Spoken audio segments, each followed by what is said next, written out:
Movie affection love అంతా కోల్పోయాం కదా.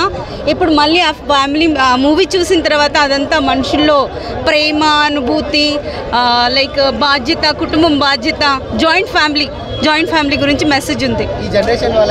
ఈ జనరేషన్ వాళ్ళకి మెసేజ్ అది జాయింట్ ఫ్యామిలీలో ఉంటే అనుభవించి దేంటి తీపి అనుభూతులు, how they are missing out being in independent family. So అది మెసేజ్.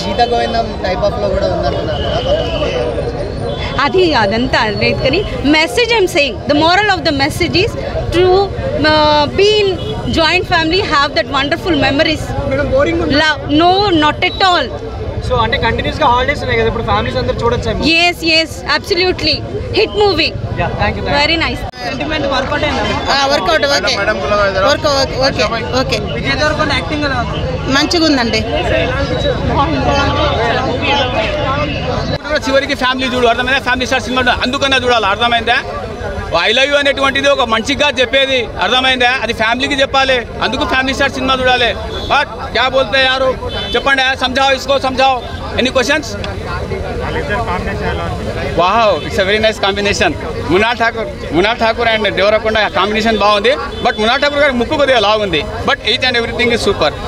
మీరు గీతా గోవిందం అది అని అనుకోవద్దు, గీతా గోవిందానికి దీనికి క్వైట్ ఆపోజిట్ మూవీ. సో మీరు కూడా మిడిల్ క్లాస్ అయితే సంపాదించండి అయ్యా, లేకపోతే ఫ్యామిలీ రెస్పెక్ట్ ఇవ్వదు. బట్ నేనంటే సెలబ్రిటీలే, నాకు అవసరం లేదు కానీ. ఓకేనా? రైట్. Any questions? ఓవరాల్గా సినిమా ఆల్గా అందరికీ నచ్చేలా ఉంది. ఓవర్ పక్కన తీసేసి అందరికీ నచ్చేలా ఉంది సినిమా. ఓకేనా? రైట్.